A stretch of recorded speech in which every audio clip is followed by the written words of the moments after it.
o quanto é importante eu entender que a rejeição ministerial ela vai existir e o quão necessário é eu aprender a lidar com a rejeição ministerial?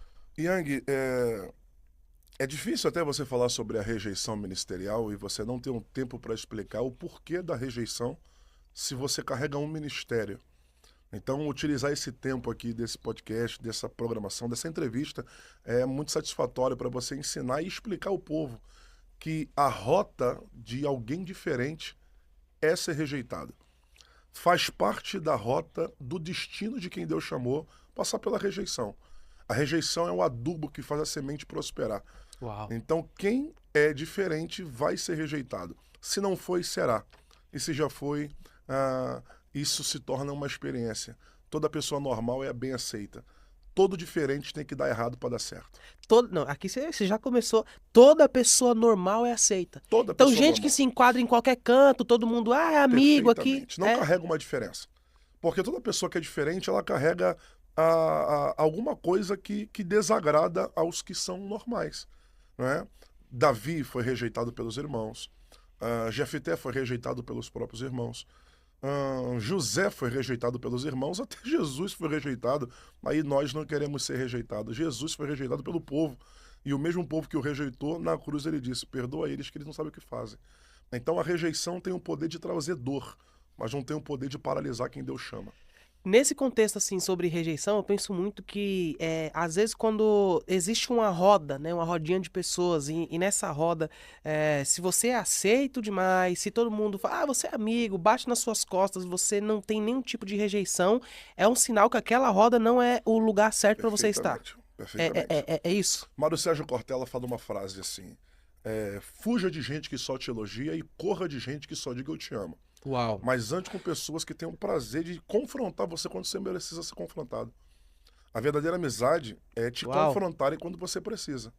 Quem diz que te ama toda vez, quem diz que você tá certo mesmo estando errado, e que você é amigo de todo mundo, não é amigo de ninguém. Não é amigo de ninguém. Faz parte a rejeição, porque, eu repito a frase, a rejeição se torna um adubo que prospera a semente. Toda pessoa que é rejeitada tem um diferencial na vida. Eu utilizei aqui 4 nomes aqui da Bíblia que são diferentes. Toda pessoa normal não faz efeito nem na terra e nem no céu. Por isso que é um peso morto. Normais são peso morto. Agora, toda pessoa diferente causa um barulho, causa um problema onde chega. E não é um problema dele, é a diferença que grita. Porque diferente não fala, diferente exala. É diferente, né? Então, por exemplo, Jefté foi rejeitado. Capítulo de número 2, do capítulo 11, versículo 2 de Juízes. E os irmãos de Jefté rejeitaram-o e expulsaram da casa porque queriam herança. Só que a melhor coisa que aconteceu com Jefté na vida foi ele ser rejeitado. Cara, isso é fantástico. Porque se ele fica naquela casa, a casa limita quem é diferente. Então é natural todo diferente ser expulso de lugares. Por isso que para ser empresário você teve que ser expulso daquele emprego. Por isso que para ter essa família te expulsaram daquela outra. Por isso que para você sair, ter a tua casa, teve que te arrancar daquele quintal. Porque é natural todo diferente ser expulso de ambientes. Faz parte do sucesso de um diferente a rota da rejeição. Quem foge da rota da rejeição não chegará no sucesso. Jefté virou, em Hebreus capítulo 11, herói da fé. Mas no final da história virou herói da fé, mas antes de se tornar herói da fé, ele foi expulso pelos irmãos, chegou em Tobi, conheceu homens levianos. Se ele não fosse rejeitado, não conhecia levianos. Se não conhecesse levianos, não ia para Tobi. Se não fosse para Tobi, não viraria líder. Se não virasse líder, não ficaria famoso. Se não ficasse famoso, não iam atrás dele. Se não fossem atrás dele, não retornaria para Gileade. Se não fosse para Gileade, não voltaria a cabeça e venceria os amonitas. Então, para se tornar herói da fé no futuro, teve que ser rejeitado no passado. Faz parte do sucesso dos rejeitados, viver a rejeição. Todo diferente é rejeitado. Quem pula essa etapa não chegará no destino. Nós vamos caminhar aqui e prosseguir esse raciocínio porque é muito grande. Nós não podemos ficar sem passar pela rejeição. A rejeição faz parte. Foi rejeitado, levanta a cabeça e vai agradecer, porque a rejeição é o segredo do sucesso ministerial. Nós imaginamos que sucesso ministerial é subir nos púlpitos, é ganhar dinheiro, é vender, é trabalhar. Não, sucesso ministerial é começar a dar errado para depois dar certo. Eu tenho medo de dar Meu certo Deus. no começo. Meu Eu tenho Deus. medo de dar certo no começo, porque toda pessoa que começa bem termina mal. Toda Toda. pessoa que começa bem É. termina mal? Porque tem que ter a rejeição. Faz parte do sucesso. Pergunta os maiores ricos do Brasil, os milionários do mundo, quebraram para funcionar. Foram mandados embora para abrir a sua empresa. Deus tem que te arrancar dos lugares que limitam a tua visão. Se você não tiver coragem de romper ciclos, você não vai sair. Sai da tua terra, da Meu tua Deus. parentela e traga a fé, meu povo. Abraão, sai. O que eu tenho para você fora é muito grande para ficar dentro. E tem lugares que não comporta você. E como eles precisam demonstrar que não estão agradável ao teu crescimento, ele vai te expulsar. Só que nós choramos pela expulsão, nós choramos pela rejeição, nós travamos a vida porque somos rejeitados. E eu entendo quem foi rejeitado. Eu entendo quem foi rejeitado. Uau. Quem é rejeitado sente a dor do momento. Sim. Só que esse mimimi de chorar pelo momento trava o teu destino. Meu Deus. E Deus não quer travar o destino pela rejeição. Deus quer que sintamos a dor do momento, mas despertemos para aquilo que vai acontecer. O que vai acontecer? A rejeição não trava. A rejeição nos empurra para o destino melhor. Foi por conta da rejeição que eu saí de casa para conquistar a minha. Foi por conta da rejeição que eu saí de uma família para criar a minha. Foi por conta da rejeição que eu saí do emprego que não queriam me ver crescer para abrir o próprio emprego. Todo empresário não nasceu empresário. Foi expulso de um lugar. Foi rejeitado de um lugar para montar a sua própria empresa. Biblicamente, José foi colocado aonde? Na cisterna, pelos próprios irmãos. Só que a melhor coisa que aconteceu com José foi ser colocado na cisterna. Vamos embora para uma dinâmica rápida? Bora. Se José não vai para a cisterna, a caravana do ismaelita não passa. Se a caravana não passa, não leva ele escravo. Se não leva ele escravo, Potifar não compra. Se Potifar não compra, a mulher de Potifar não daria condição para José e mole para ele. Se a mulher de Potifar não desse em cima de José, a capa não fica. Se a capa não fica, o álibi não tem. E sem o álibi, José não é preso. Se José não é preso, não conhece padeiro e copeiro. Se não conhece padeiro e copeiro, o faraó não sonha. Se faraó não sonha, Uau. o copeiro não lembra. Se o copeiro não lembra, José não interpreta. Se José não interpreta, não vira governador. E se não vira governador, Israel não é protegido da mão do Egito. Meu Então, para Deus. sentar na cadeira de governo, tem que ser rejeitado no começo. A gente vai até amanhã. A rejeição acelera o propósito, tem que passar. Davi foi levado, ele foi iFood dos irmãos. O pai disse: vai levar queijo e pão.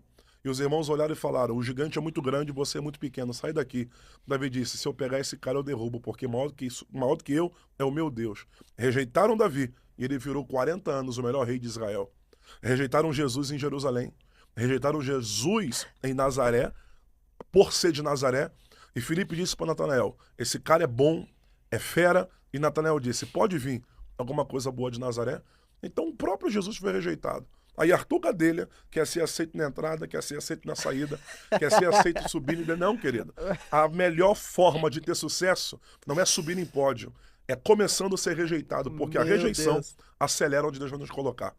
Eu falo isso e reporto a palavra a empresários, a pregadores, a pastores, a você que tem sonho na vida. Não vai dar certo sem primeiro dar errado. O destino do sucesso é a rota da rejeição. O destino do sucesso é a rota da. Quando você fala, inclusive, sobre Jesus, tem uma frase que você fala, cara, que eu acho essa frase assim muito fantástica, né? É para falar sobre a rejeição que Jesus teve, ó, rejeitaram ele ao ponto de planejar a execução, a morte de Jesus. E tem uma frase que você fala que eu acho fantástica. Eu queria que você falasse um pouco sobre ela. Eles matam quem é ameaça. Rapaz, na verdade as pessoas não gostam quando se tornam. Eles não gostam de alguém que prega a verdade. Uhum. E quando você fala o que eles não gostam de ouvir, você se torna ameaça. Prenderam a igreja no ano 64 e prenderam Pedro e também a Paulo por pregar o evangelho. Feriram a Cristo e prenderam a Cristo por pregar o evangelho de Cristo. Mataram João Batista por ele pregar o evangelho. Os apóstolos foram mortos por pregar o evangelho. E quem matou o apóstolo? Quem matou os apóstolos? Quem matou os profetas? Quem matou Cristo? Que venceu o sistema, mas ressuscitou. Mas quem matou Cristo? Foram as pessoas que não gostaram da mensagem. Então, toda vez que você prega o que eles não gostam, você se torna uma ameaça. E me perdoe, Yang, mas o evangelho não é para ser aceito. O evangelho é para ser ameaça. Quando a galera do mundo começa a gostar do evangelho, é porque o evangelho não está sendo pregado direito. Quando a galera do mundo começa a gostar do isso aí. evangelho, Isso é aí. porque o evangelho não está sendo pregado direito. Porque é natural o ímpio se sentir ameaçado pelo evangelho. Porque o evangelho não é para ter doce na boca. O evangelho não é para ser um confete aos nossos lábios. Não é para ser uma açúcar no nosso paladar. O evangelho é amargo para quem está fora dele. Porque santidade é o paradoxo do pecado. O pecado é gostoso no começo, mas é ruim no final. A santidade é ruim no começo, mas é gostosa no final. Então o evangelho é a mesma coisa. O próprio Paulo disse na carta aos Filipenses 3, 7 e 8. Por causa de Cristo perdi tudo. Verso 8. E tenho o prazer de perder todas as coisas. Quando você fala para alguém que o evangelho é mais perda do que ganho, a pessoa não vai querer o evangelho. Porque o evangelho para a galera de hoje em dia é: venha que você vai ter, venha que você vai ganhar. Aí quando você descobre que no evangelho você mais perde do que ganha, não, o evangelho se torna uma ameaça. Por isso que Jesus diz: dê aos pobres.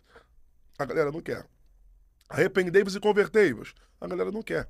Então é melhor você matar quem é referencial do que você deixar esse cara continuar pregando. Por isso que prenderam a igreja no ano 64, Nero mandou prender a igreja. Sim. Porque Nero ficou ameaçado pelo crescimento da igreja. Então, o crescimento da igreja causa ameaça a quem não gosta do evangelho. Hoje em dia nós estamos aplaudindo porque o evangelho está crescendo no Brasil e todo mundo vai se converter. Quem disse para você que o evangelho é para converter todo mundo? Não é para converter todo mundo? O evangelho é para converter aquele que crê na palavra. Ide por todo mundo e pregai. Não é para ganhar todos, é pregar para todos. Porque uma coisa é todos entrarem, outra coisa é todos se converterem. Nem todo mundo que entra se converte. Nem todo mundo que está dentro realmente está dentro. Está dentro, perfeitamente. As pessoas gostam do que Jesus proporciona. Então, na verdade, eles não querem um pai que mude a vida. Eles querem um cara que paga as contas. Quem não se converte a Cristo só quer um Deus que paga suas contas. Não quer um pai que muda a nossa história. Quem se converte não quer saber do que Deus pode dar. Ele quer saber do que Deus já fez na vida dele. Entendeu? Quem me libertou do pecado, das drogas, da ruína, da prostituição, foi Cristo. Quando eu não quero me converter a Cristo, eu só quero os benefícios do reino. Só que benefícios do reino são dados para os filhos. Não é para aqueles que se achegam a filho. É para quem se converte e recebe o direito de ser chamado filho de Deus. Sim. Então os filhos têm os benefícios do pai. Os filhos. Não aqueles que só querem o benefício do pai, mas aqueles que se tornaram filhos. É conversão e arrependimento, porque o reino está vindo. O reino só vem para quem se converte, para quem se arrepende. Jesus pregou arrependimento e conversão. João Batista pregou arrependimento e conversão. Os apóstolos pregaram arrependimento e conversão. Aí a nossa atualidade prega a chave, a vitória. Por isso que o evangelho está do jeito que está. Se mantermos a pegada do reino, a gente leva uma igreja sadia. Mas nós preferimos prometer o que o reino não prometeu. E o reino não tem nada a ver com isso. Nada a ver. Cara, eu conversava... Por isso que a pergunta é, todo mundo pergunta, como é que vai a igreja? Como de é que vai a Cristo, igreja? vai bem. Sim. A dos homens que está doente. A igreja dos homens está mal. A de Cristo está sempre top.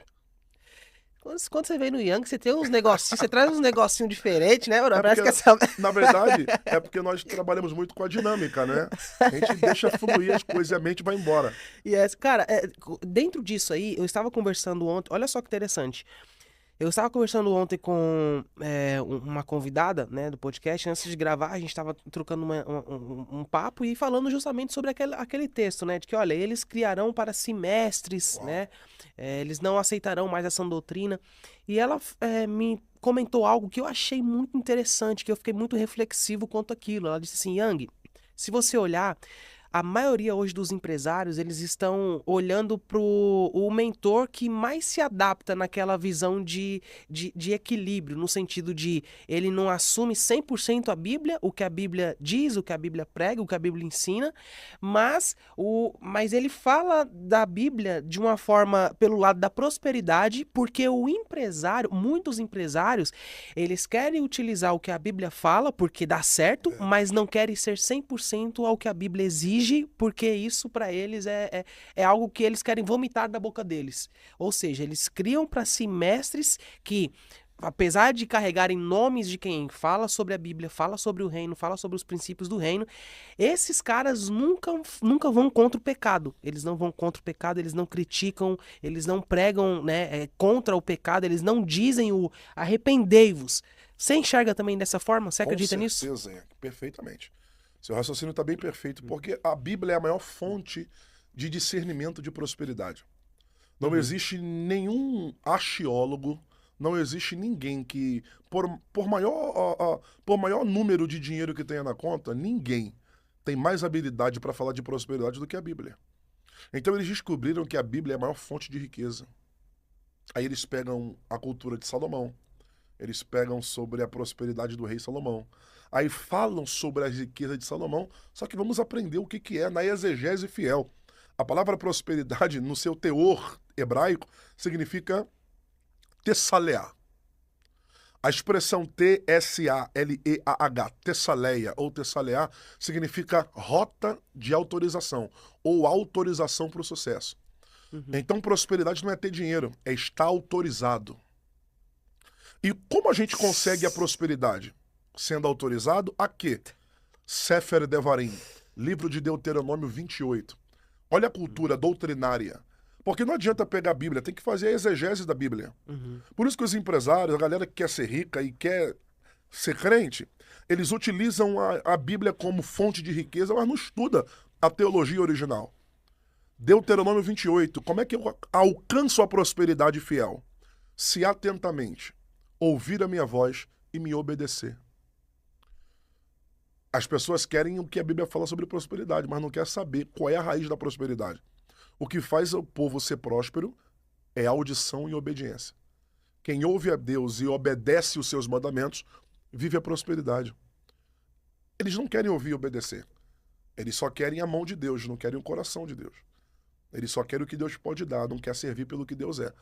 Então, quando você entende o que é a prosperidade de Deus, não é a prosperidade, a cultura da prosperidade de 2025, dessa geração atual. Não é a teologia da prosperidade. Não, a teologia da prosperidade tem um monte. Por isso que os coaches ensinam aquilo que acham. Paulo falou para Timóteo, cuidado, porque essa geração vai criar comichões nos ouvidos e vão trocar a sã doutrina por fábulas. O que é fábulas? É achismos. É invencionismo. Sim. Só que Deus não se inventa. Deus é. Deus não se inventa. Deus é. Deus é. Não. O que inventa é o que não existe. Sim.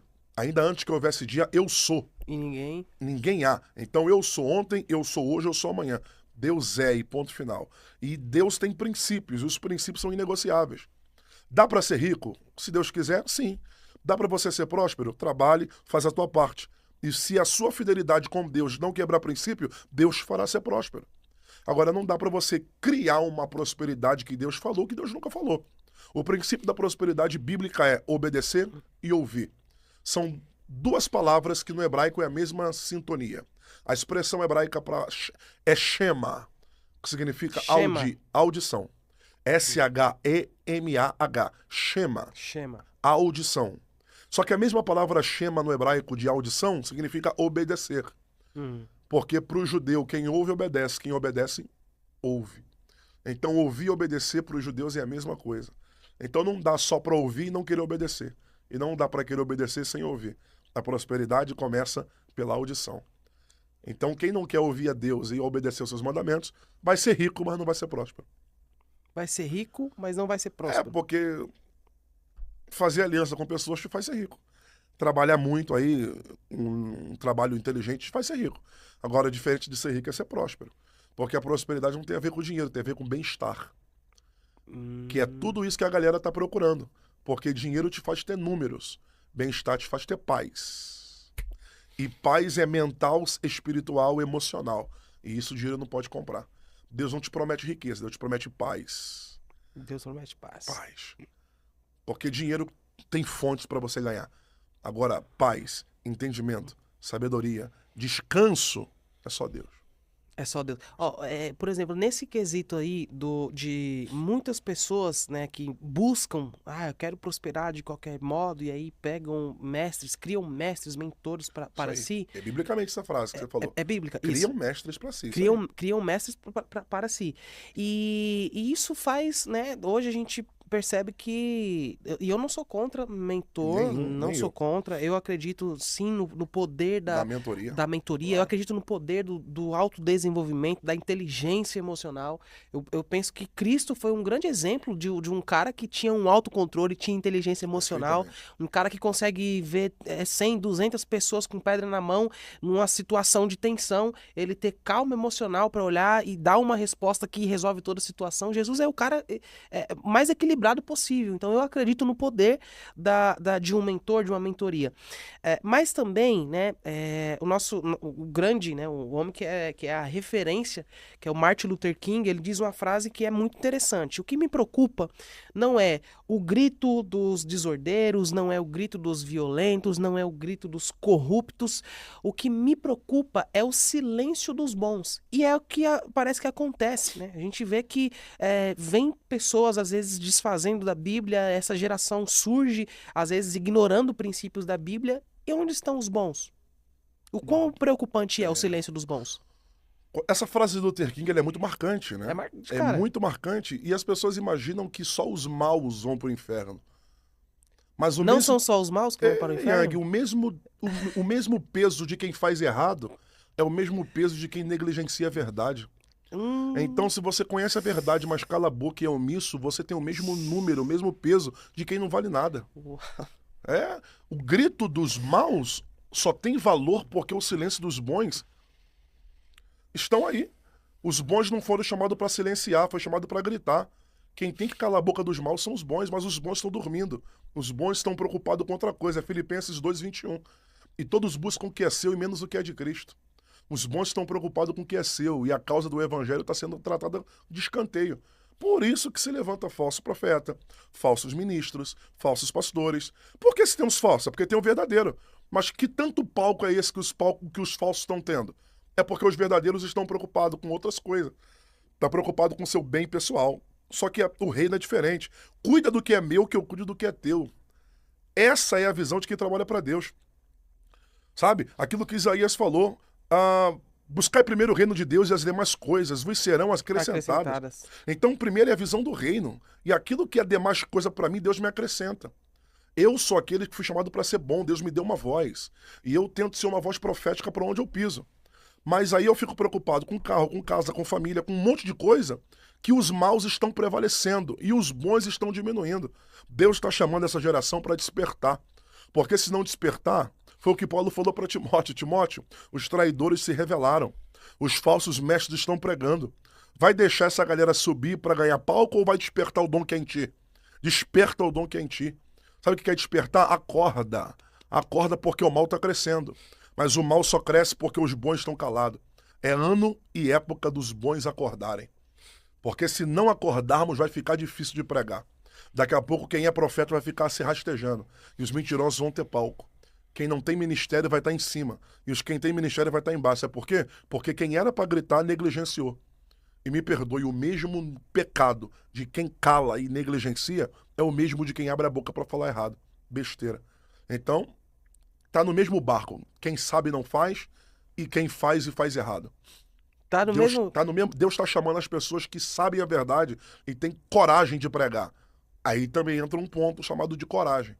Não é saber a verdade, é ter disposição para suportar as retaliações depois que prega a verdade. Porque pregar a verdade é bonitinho no púlpito. Mas a retaliação depois que você prega, o mesmo nível de você ter maturidade para soltar uma verdade num púlpito tem que ser a mesma autoridade fora do púlpito. Fora do púlpito. Sim. Porque no púlpito você é um leão. Depois que sai do altar, É um gatinho. não pode virar gatinho. Você tem que suportar a mensagem. E vai ter pastor que não vai gostar. Vai ter empresários que não vão gostar. Só que tem um detalhe, Deus não me chamou para agradar. Deus me chamou para pregar. Deus não me chamou para agradar. Deus me chamou para pregar. Se quiser que eu te agrade, me chama para uma resenha, para um churrasco, para assistir um futebol. Agora, se quiser ouvir a verdade, eu não negligencio e negocio conhecimento. Se está escrito, eu prego. Se não está escrito, eu não falo. Deus não me chamou para agradar ouvidos. Deus me chamou para despertar os dormentes. Deus. E o quanto a gente, por exemplo, aprende justamente com essa geração dos crentes mornos, né? Que não incomodam o inferno. Uhum. Parece que o diabo hoje não tem mais, né?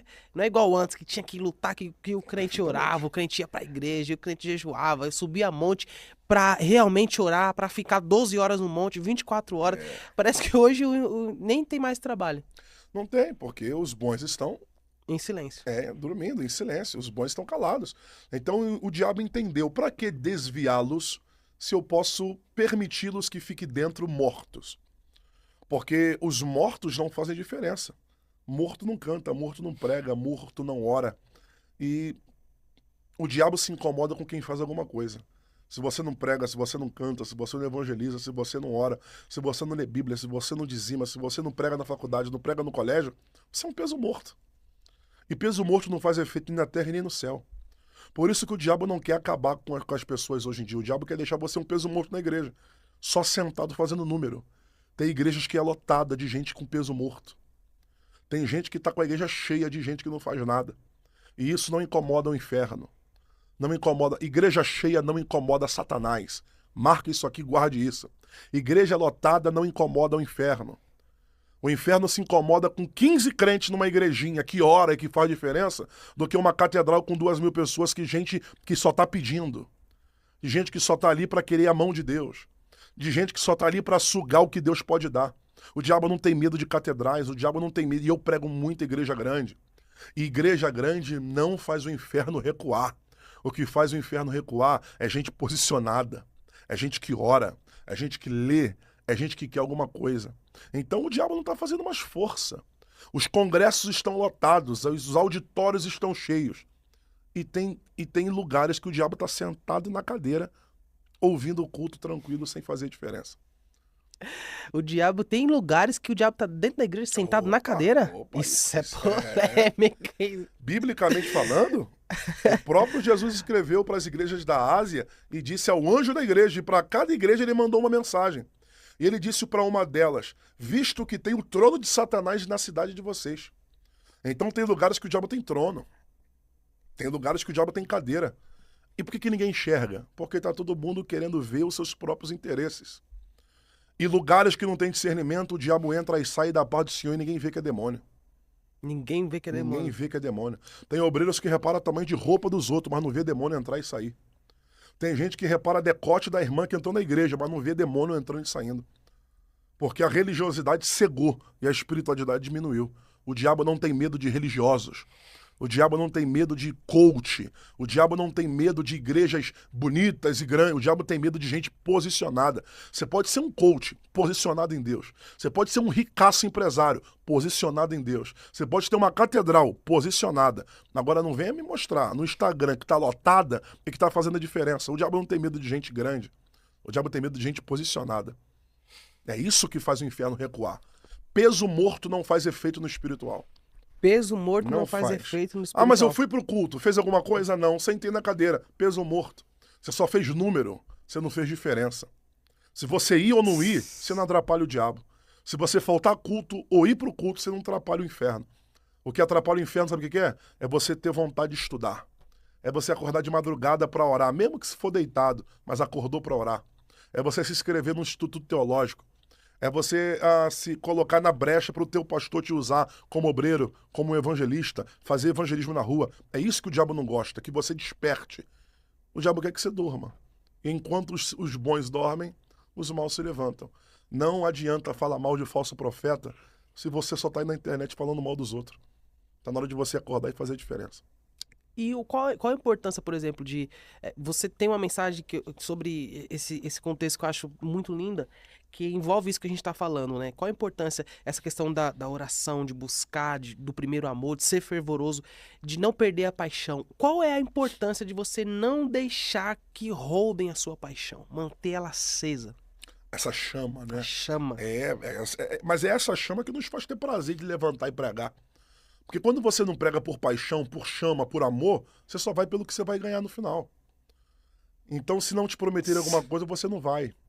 Se você não tem prazer, duvido, Ian, que se você não tem prazer de falar para uma multidão que te ouve, você ia acordar de manhã, investir num estúdio lindo desse aqui, para você abençoar pessoas. Não é sobre o que você vai ganhar, é sobre a paixão do teu ministério que Deus te entregou. Você só faz coisas, só tira do seu bolso, só gasta saúde, só fica com a pele velha de uma idade nova. Que alguém pensa, cara, esse pastor aí aparenta ter mais idade. É porque quem trabalha para Deus se desgasta na obra. Mas você não faz porque você vai ganhar. Porque tem gente que trabalha muito e ganha muito pouco. Então não é sobre o ganho, é sobre a paixão. É sobre o que queima aqui. É sobre você olhar para alguém e falar, mudou de vida porque eu preguei para ela e eu fui útil na tua vida. Isso é prazeroso. Uau. Então, quando você perde aquele, desculpe o termo, aquele tesão, você Sim. para de fazer com amor. Então, o que faz a gente ficar de pé por amor à coisa, você vê um obreiro. Tem igrejas que eu prego por aí que tem um delegado na portaria de pé. Tem um advogado servindo água para um cara que está pregando que não terminou nem a 5ª série. O reino de Deus é fantástico, cara. É fantástico. Porque lá fora, o delegado não se levanta para um doutor não se levanta para servir ninguém. Mas na obra de Deus, um grande está servindo. E tem pastor que está lá no altar, sentadinho, com nem dente na boca tem. Mas tem autoridade para estar ali. Sabe? Então o que você carrega atrai gente que tem mais estudo e diploma que você. Mas respeito que você tem. Então isso aqui é paixão. É aquele prazer de queimar aqui dentro aqui. Foi o que Jeremias falou. Tem um fogo cerrado aqui dentro. Que eu preciso parar, mas não consigo. Dá vontade de desistir, mas não quero. Por que não, Jeremias? Porque a tua palavra me arde nos ossos. A queima aqui dentro. Jeremias quer parar, mas não consegue parar. E quanta gente aí quer parar, mas não consegue? Quantas pessoas querem desistir do ministério, mas não conseguem? Eu não canto mais porque se levantaram. Aí tu não canta mais. Faltou um dia. No outro dia parece aquela azia. Já teve aquela queimação estomacal que tu pensa, que isso, tô passando mal. Não é azia, não. É o ministério queimando aqui dentro. Tu 6 horas, vou pro culto hoje não, tô atribulado. 6h30 começa a queimar. Aí tu fica agoniado, aí tu vai se arrumar, vai pro culto, fica de cara feia. Aí Deus diz, eu te quero aqui, de cara feia, mas é aqui que é o teu lugar. Sem vontade, mas vai cantar sem vontade. Prega sem vontade. Por quê, pastor? E a hipocrisia não é. É porque o ministério te faz ter isso. Pregar saúde para alguém precisando dela. Pregar de prosperidade para alguém precisando dela. Pregar a porta aberta e a tua fechada. E o pregador é hipócrita? Não, é porque a obra é uma coisa, o teu ministério é outra. Nem sempre você vai pregar o que vive, mas tu vai ter que pregar o que Cristo viveu. Porque o que eu vivo não te edifica, mas pregar o que Cristo viveu vai mudar você. O que eu vivo fica depois da mensagem. O que eu vivo fica depois da mensagem. Depois as pessoas têm esse problema, né? Eu só prego o que eu vivo. Então, meu irmão, vai ter dia que você vai pregar. Toma luta, toma guerra, toma doença. Por quê? Porque eu tô Não, o pregador não prega o que vive, não. Pregador não prega o que vive? Não, prega o que Cristo viveu. Prega o que Cristo viveu. A igreja não tá aqui para ouvir o que eu vivo. Ela tá aqui para ouvir o que Cristo viveu. E o que eu vivo, só Deus sabe. E é para ele que eu tenho que dar essa satisfação. É pra ele que eu tenho que contar. É para ele. Cara, isso que você falou aí, por exemplo, o reino, ele é fantástico porque às vezes o cara que ele é um político, ele é um advogado, ele é um doutor, no reino ele serve água, no reino ele tá na porta da igreja. É loucura isso. Isso remete muito a gente que, por exemplo, os improváveis para o reino. Né, que são as pessoas que às vezes, e não só no contexto de quem serve entregando água, de quem serve tirando oferta, mas também de quem serve principalmente pregando. E nesse contexto, a gente tem as pessoas que não têm nome, mas têm mensagem. Só que aí nós temos hoje, né, nós temos visto, né, muita gente que tem nome, mas não tem mensagem. Meu Deus. E aí, quando o cabra é o cabra que ele tem nome, ele é famoso, ele é conhecido, mas é o cara que não tem mensagem. E isso é o que acontece mais hoje em dia. Misericórdia. É verdade. E... Meu Deus, isso é pesado. Vai, hein? solta. Pode soltar? Vai, bora. Rapaz, é porque o que mais acontece hoje. E tem um texto bíblico para isso. A nossa conversa não é achismo, não. Tudo que você está falando e tudo que eu respondo é dentro da Bíblia. Você quer ver? Segundo livro de Samuel, capítulo 18, versículo 21, 22, 23 em diante. A batalha foi vencida pelo exército de Davi contra o exército de Absalão. Sim. A Bíblia diz que Absalão morreu preso nos seus cachos nas árvores. Os homens feriram Absalão e terminaram de matar. Joabe havia prometido a Davi que não tocaria no seu filho, mesmo por um pedido do pai. O pai disse, toma o que é meu, retorna com o trono, mas não roube o meu filho, não mate o meu filho. Joabe disse, ok, por você eu não mato. Mas Absalão morreu. Havia um mensageiro em Israel que ele é conhecido como Ahimaás. Ahimaás. Ahimaás, ele é filho de Zadok, o sacerdote. Ahimaás, ele é um garoto que ele é bom de perna e bom de lábia. Então ele ficou conhecido como pregador de coisas novas, ou aquele que fala coisas boas. Tudo que acontecia em Israel de coisa boa, Ahimaás contava. As boas notícias era com ele. Vai levar, vai contar. Quando Israel venceu e o trono de Davi voltou, Ahimaás apareceu no cenário e falou, eu vou contar para o rei aonde ele está. Só que Joabe está triste porque o filho morreu. Então a mensagem não seria de boas novas. Seria de morte. Só que o menino, ele gosta de falar. Uhum. Eu sou conhecido como cara de conta coisa boa. Eu fui levantado para isso. Então eu tenho um nome de pregador. Ahimaás, filho de Zadok. Eu vou contar. O general disse, querido, com muito respeito, hoje a mensagem não está contigo. Verso 22.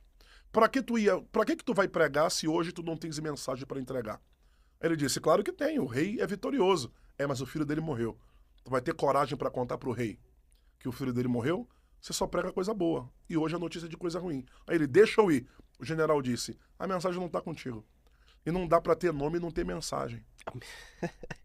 Aí ele, mas deixa eu pregar. Deixa eu falar. Aí ele, não tá com você. Cara, mas se eu que tenho um nome não pregar, quem prega? Aí o general olhou e viu um coxita. O que é um coxita? Coxita vem da Etiópia. Um Cusi, descendente dos filhos de Noé, de Cã. Então um coxita, ele tem pele negra. É um de Cush, coxita, da Etiópia. Um homem de pele negra. Ele era um escravo que estava colhendo os destroços da guerra. Joabe perguntou, você viu a guerra, negão? Vi, sim, senhor. Tu participou de tudo? Participei e vi quem morreu e quem não morreu. Então larga o corpo daí e vem virar pregador. Aí ele, mas eu sou escravo. Então conta pro rei tudo o que você viu. Aí o com nome tá dizendo, mas eu que sou o pregador. Você tem nome, mas hoje a mensagem não tá contigo. E esse aí que não tem nome, porque Ahimaás tem nome. Coxita é nacionalidade, é descendência. Nem nome o cara tem. Mas o general disse, vai contar pro rei tudo que você viveu, porque as minhas guerras vão virar mensagem. Aí o com nome tá sem mensagem, o sem nome vai levar a mensagem. Aí verso 23, 24. O coxita foi andando e correndo pelo caminho. Cara, isso aqui me faz chorar. Ele foi andando pelo caminho original. Aí tá o Ahimaás olhando pro general dizendo, deixa eu ir. Deixa eu ir.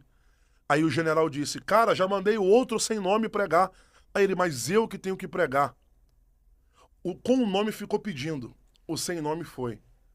Aí o general olhou e disse, se tu for depois dele, tu vai chegar? Aí ele, eu me garanto, deixa eu ir. O general disse, então vai, Ahimaás. Aí o texto diz, e Ahimaás subiu pela planície e desceu da frente do coxita. Isso aqui é uma incógnita. O cara sai depois e chega primeiro. E quem saiu primeiro chegou depois. Como isso, que geograficamente é impossível? Quem sai primeiro tem que chegar primeiro. Quem sai depois não pode chegar primeiro. Mas o com nome falou, deixa eu ir que eu me garanto. Aí o general disse, vai. O sem nome foi no caminho original, o caminho reto. Aí Ahimaás pegou o atalho e chegou na frente do coxita. Isso aqui dói. Sabe por que dói? Porque hoje em dia quem tem nome pega atalho para chegar, o que quem não tem nome tá levando a sério no caminho original. Uau. Não é as mensagens que te colocam em lugares.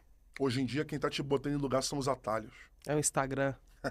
São a quantidade de seguidores. É isso aí, você pegou a visão. E isso machuca quem Deus chama, sabe? Porque você tá no caminho original. Vamos reportar o que é caminho original no espiritual? Você tá levando a sério na oração. Você tá no jejum. Você tá congregando. Você tem pastor, você tem família. E tá lá levando a sério. Vambora, eu vou chegar. Eu vou chegar. Aí quem não tem a mesma vida original que você tem, pega o atalho e chega na tua frente. Por isso que quem tem ministério não quer mais cantar. Por isso que quem tem mensagem não quer pregar, porque tá cansado de ficar batendo cabeça. Aí você chega lá e encontra um sem mensagem na tua frente que saiu depois. Porque conhece alguém, porque se aliançou com alguém, porque fez network com alguém. Network é importante, mas nada mais é importante do que carregar uma mensagem. Só que nessa geração o povo não quer ouvir quem tem mensagem. O povo quer ouvir quem corre Quem atrás tem de nome. atalhos, quem tem nome. Mas quer saber do final dessa história? Quando quem tem nome que pediu pra pregar chegou lá, a sentinela gritou: Rei, tem vindo um correndo. Aí o rei disse: Você conhece? Olha que interessante o texto. A sentinela de longe gritou: Vejo que o parecer do correr é o pé de Aimaas. Tu conhece alguém? Eu, por exemplo, tenho 2,2 m. Se tu, Yang, me enxergar de longe, é o Gadelha, Sim, que é muito grande, é ele. sim. Mas tu não vai olhar pro meu pé pra reconhecer meu pé. Porque é normal tu É, reconhecer pelo rosto. pelo rosto, sim. Ninguém reconhece alguém pelo pé. Exato. Só que a sentinela viu de longe e falou: Pelo correr é Aimaas. Como é que a sentinela conheceu esse cara pelo pé de longe? É porque quem gosta de passar à frente dos outros é conhecido por onde ele pisa. Guarda essa aí. Todo 7-1 é conhecido por onde passa. Seus pés são marcados por onde você pisa. Eu vou embora, tá bom. Vai. Cara, que Aimaas isso? saiu depois. Nossa. Chegou primeiro. E a sentinela gritou: Ih, é o pé de Aimaas. Como é que o cara viu o pé do cara Pelo de longe? pé. É porque Exato. o jeito de correr é dele. Eu já Meu... conheço esse cara de longe, ele gosta de passar à frente dos outros.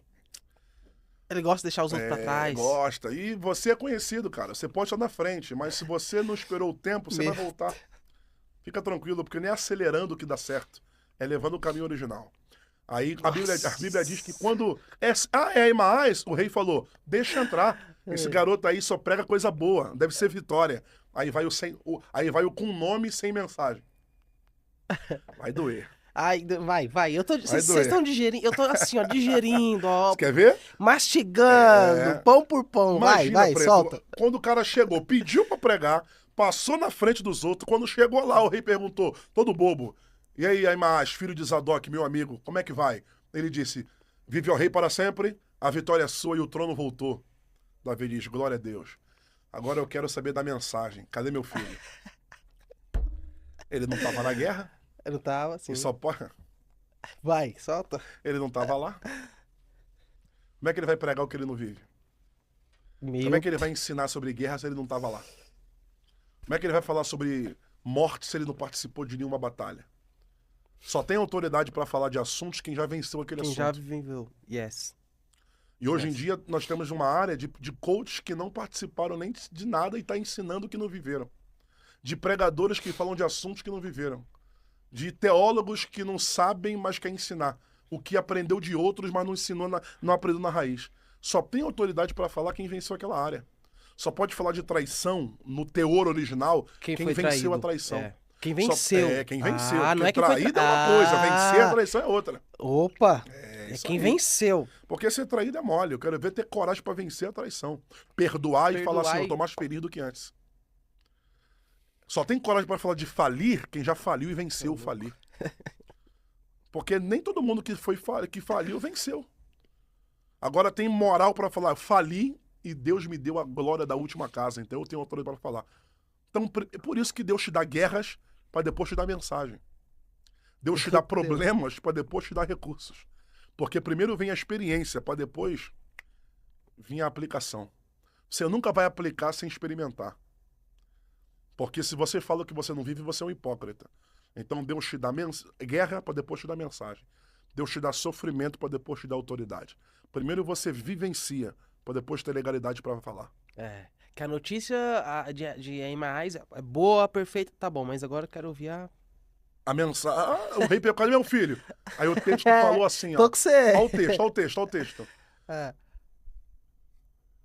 Não esquece não. Tá assim mesmo. O texto tá assim, ó.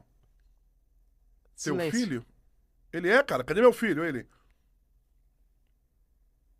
Teu filho? Não sei. Você acredita que tá no texto? Segundo livro de Samuel, 18, 33 em diante. O rei perguntou: Cadê meu filho? O abençoado olha pro rei e fala: Não sei.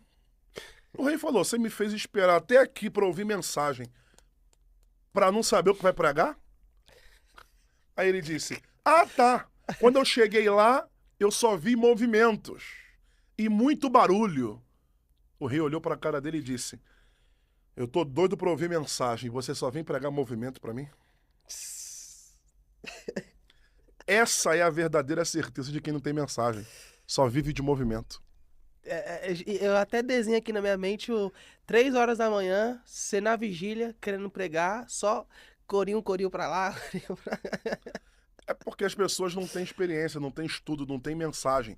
Aí vive pedindo. Por isso que quando pede para pregar em tal congresso, passa vergonha, porque não está preparado.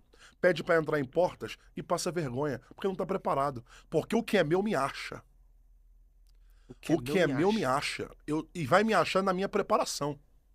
Enquanto eu não entrar em lugares, eu não vou entrar porque eu pedi. Eu vou me preparar porque quando me achar, eu tá pronto.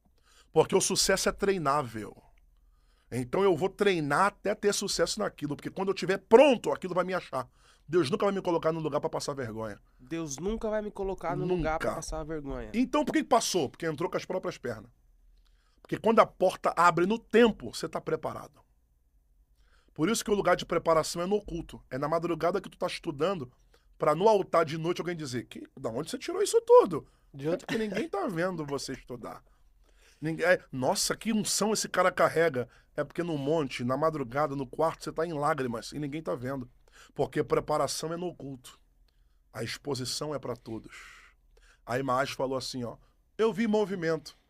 O texto diz, e o rei se irou e disse, põe-te daqui. Porque eu não tô aqui para ouvir movimento. Aí a sentinela gritou, ô rei, tá vindo um outro lá andando e correndo. Posso deixar entrar? O rei disse, conhece o pé? Nunca vi. Conhece o rosto? Também não. Histórico... Não tem histórico. Por quê? Porque ele não é pregador, ele é colhedor de corpos. Ele é anônimo. Anônimo. Ele é o improvável, que foi a tua pergunta. Aí lá, deixa entrar. Mas ele não tem nome. Mas quem tem nome só pregou o movimento? Deixa o anônimo entrar, então. Porque o tempo de quem leva as coisas a sério chega.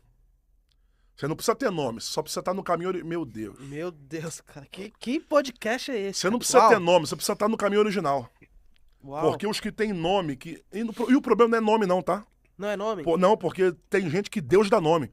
É biblicamente. Sim. E te darei nome, Abraão. Sim. E te darei nome, profeta. Deus dá nome. O mesmo Deus que usa a gente com nome é o Deus que usa a gente sem nome. Não é o nome o problema, não. O problema é ter nome, mas não ter mensagem. O problema é andar atrás de cargo e não andar atrás de Deus. O problema é você carregar muito nome e não carregar nada do céu. Você está vivendo só de título. E título não te coloca em lugar nenhum. Só te coloca num lugar que você quer estar. Mas o lugar que Deus quer te colocar, a essência te põe. Aí tá vindo um negão lá, sem nome. Vive o rei para sempre, a vitória é sua e o trono voltou. Davi disse, o outro ali pregou a mesma coisa. Eu quero saber, cadê meu filho? O negão olhou e falou, o que aconteceu com os teus inimigos, aconteceu com seu filho. Seu filho tá morto. O rei se irou, não. O rei subiu pro terraço e começou a chorar. Olha a diferença de quem tem mensagem e quem não tem. Quem não tem mensagem pregou o movimento e o rei ficou irado.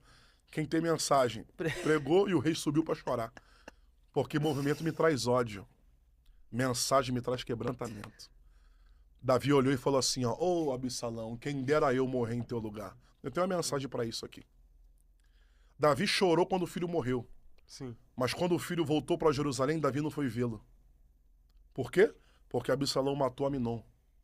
E Davi ficou irado com Absalão porque matou seu irmão e não quis trocar ideia nem dialogar. Aí quando o filho morreu, ele foi chorar. Isso aqui é para pais que prefere chorar pela morte do que resolver pendências do passado. Davi, por não resolver pendência, foi chorar depois do luto de Absalão.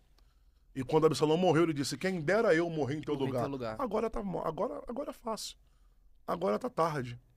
Ter remorso pela morte. Deus está te dando oportunidade para você perdoar quem tem que perdoar.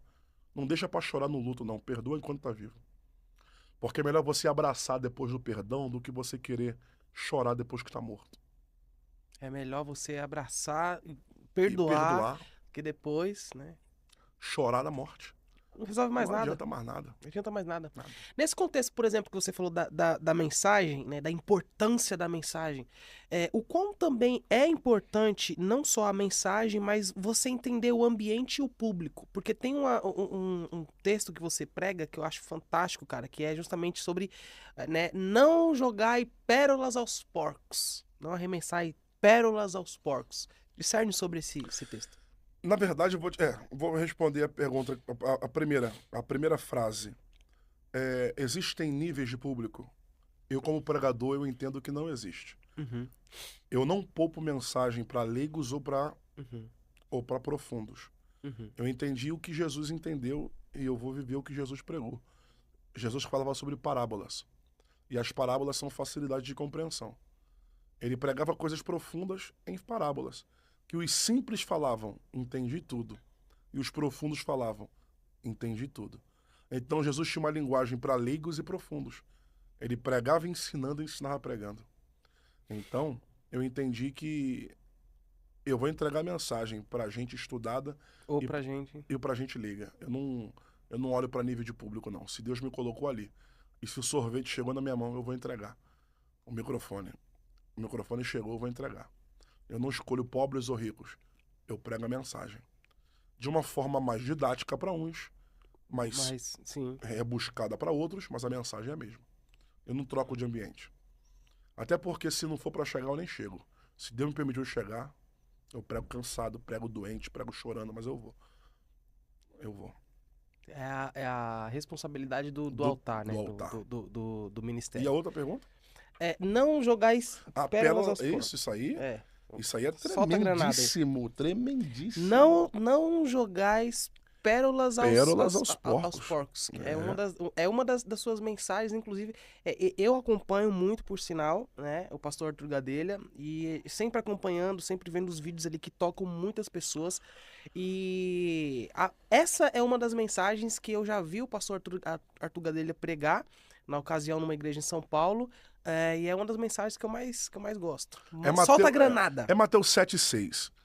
Antes de jogar pérolas aos porcos, Jesus falou assim, ó, não deis o que é sagrado aos cães, vírgula, e também não deis Pérolas. pérolas aos porcos.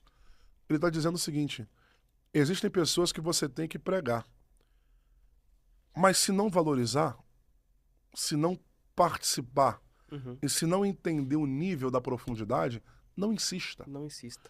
porque pérolas é para quem vai usar, Uhum. ouro é para quem vai valorizar. Agora, o que é pérolas aos porcos? O porco vai querer comer a pérola. E Hum, pérola não é para comer.